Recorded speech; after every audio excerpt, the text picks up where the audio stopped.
But the first thing that I want you guys to not do is go into the web, go into Google and check, oh, free movie, MP3s, whatever. Don't do that.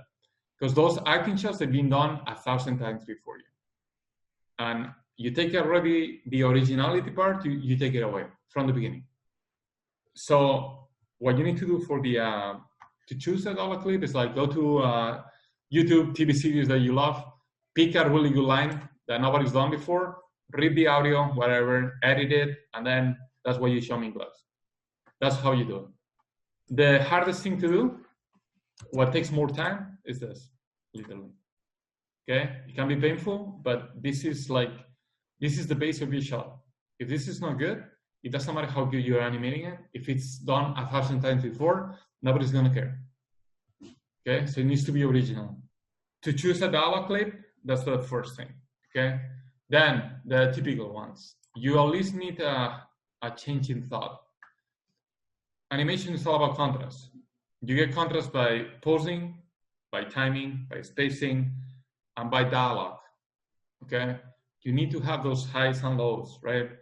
Like in emotion, in tone of the voice, everything. If everything is screaming or everything is like this, there is not enough contrast already from the beginning. You need that contrast. Okay, you need pauses, super important. Okay, I mean, I'll go through them, but you need pauses. I'm saying this here. Pauses are super, super important. Okay, don't give me a monologue. Don't give me a character just saying a speech from something written. Just like, yes, because that's not dialogue. That's not. Like, it needs to have pauses, okay? Meaning. Sounds good? So have at least a change in thought. Look for interest and contrast within the dialogue, okay? Don't use a famous line, super important. Don't use a famous line from movies that we all know, because this is gonna happen, okay? So don't do it. Like, be original, look for something that it hasn't been done.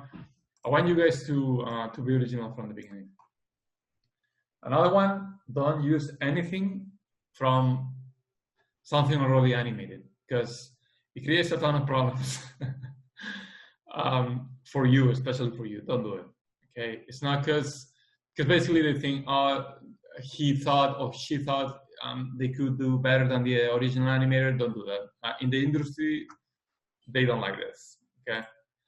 Then what I was saying before, try to find pauses, super important. We need to breathe. Man, when I talk, if I don't breathe, or like, you know, if I talk for a minute and not breathe, I die probably, like I just faint. And that's gonna give you opportunity and time for pantomime, for the self, for that internal struggle. That's the best, that's what I love to animate. Okay, the moments where the character is not saying anything. And you have a moment of like, okay, now I can show the character thinking and struggle. That's the best thing you can do. And the best thing you look like, the best shot they can give you is that. A shot with like a really long pause that you can make that character like think. That's the hardest thing to do in animation, the hardest. Like if you do that well, it's super, super motivating. It's super like, you know, like it's like basically you realize that you accomplished your job, right? Because that's what makes the audience react to your shot, okay? Like the best shots is the ones where the character is not talking, or the character have a really long pause. Coco, the scene with the grandma when she remembers, right?